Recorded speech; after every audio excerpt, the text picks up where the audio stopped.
Welcome to Catchy Cartoons. Well, hello there. This is the next installment of my Animals of the Alphabet series. And since we drew D is for donkey last time around, today's letter must be E. And E is most definitely for elephant. So come along today as we learn to draw this cute little guy and practice those ABCs and E's. As in the previous donkey video, we're going to create this drawing using the intuitive or straight ahead method. This is instead of building the rough drawing with simple shapes and forms and is a little more challenging. So let's get drawing. Let's begin by roughing in a large oval for the head. Place the eye about 2/3 down the head. Sketch in the iris, the brow, and a little bag under the eye. We'll rough in a long and fairly thick trunk. For the mouth, we'll extend the head down to the trunk. Now, as far as ears go, you have a choice to make. Great big floppy ears like an African elephant, or small and less floppy ears like an Indian elephant. I'm going to opt for the smaller ears as I think it makes him that much cuter. Sketch in the tusks, and we'll offset the angle of the tusks to create some asymmetry. This will make the drawing more interesting and it adds character. We'll have the elephant hold his head up by applying a gentle slope down his back. We'll follow that same angle for the neck and quickly arc the line down along the chest and around to create a nice round tummy. Let's give him little flat feet, and we'll indicate the knee by angling the line out and then up along the thigh.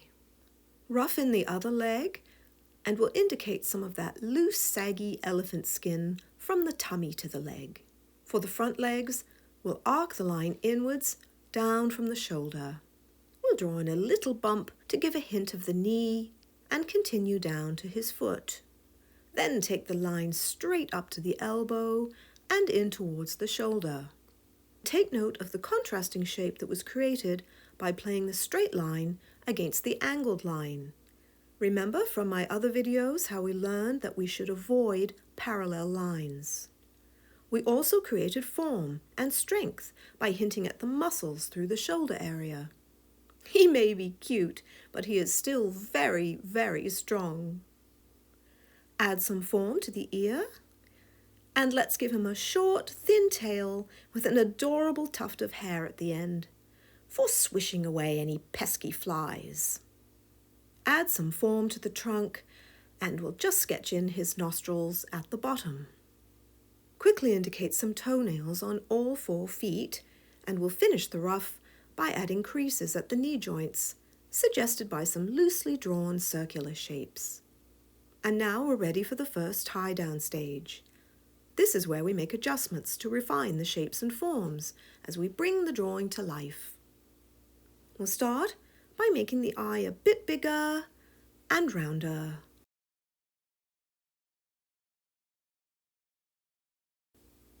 Add a little form to the bag under the eye. We'll make the head bigger and adjust the shape by flattening the forehead. Remember to stay loose, just like our elephant's skin. You're still searching for your shapes and forms. The ears and tusks are looking pretty good. We'll just apply a more committed line. And we'll add some definition to where the tusk meets the mouth and make it clear by curving the lines that tusks are not just simply attached, but actually come from inside the mouth.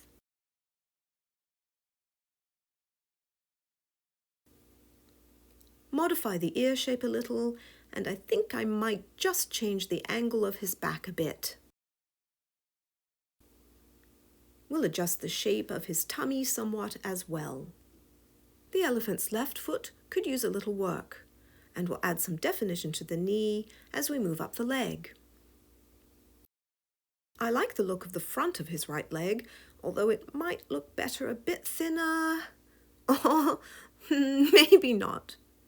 Quickly touch up the elbow area, and you know what? I'm going to stick with the original angle of his back after all.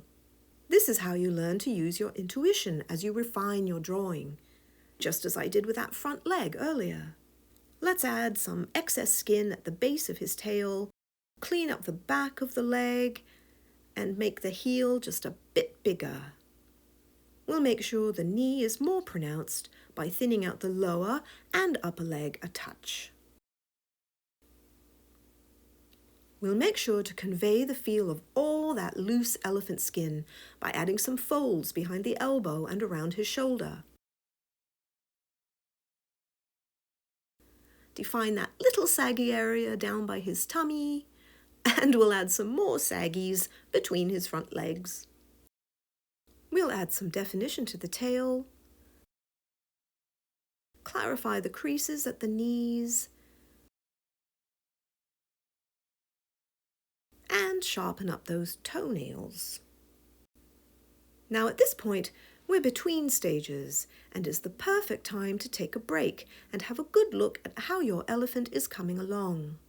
Anything niggling at you? We'll take some time now to fix it. And now would also be a great time to hit the like button if you're enjoying this video. And hey, why not subscribe too? A bit cheeky, I know, but it really would be much appreciated. And on to the second tie-down stage, where we'll apply our final polishes as we define the line with a darker and more committed line. His eye is looking good. Let's just define the brow.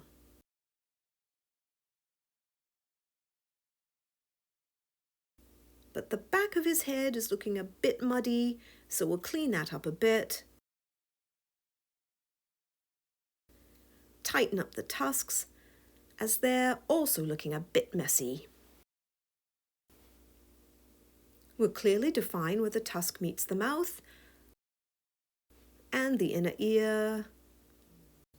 Make sure that the back leg runs smoothly up to the body as we start to tidy up the legs.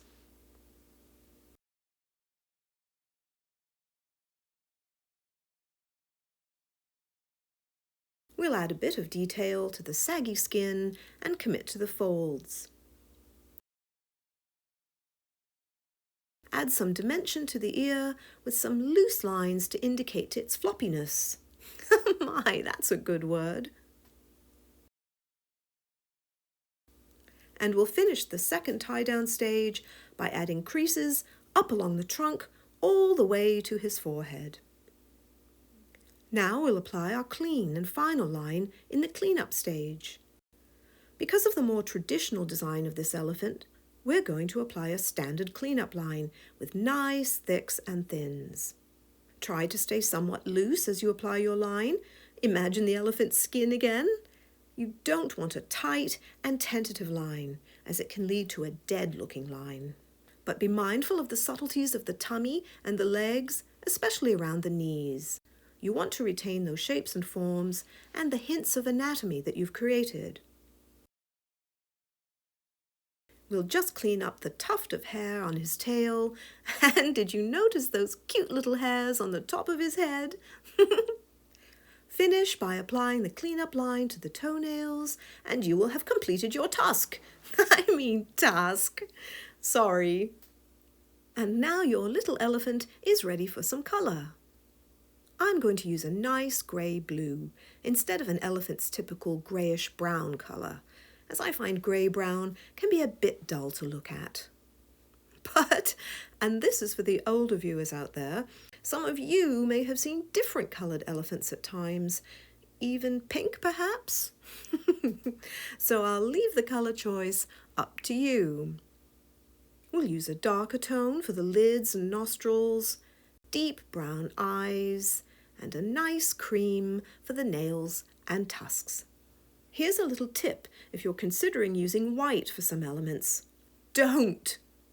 As pure white can feel too bright, and that can be a distraction. So, for the white of his eye, I do suggest using white, but with a tint of your base colour, or the colour of his iris.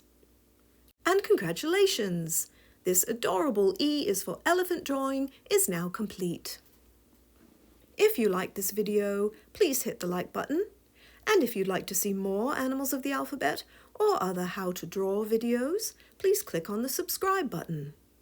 Hit the bell if you want to be notified of the next Catchy Cartoons video. Please share and feel free to leave a comment, as I would love your feedback. How about sending me your drawing? I wonder, did you go for the African or the Indian elephant? It's all in the ears. Thank you so much for watching today. I hope you had fun, and we'll see you next time.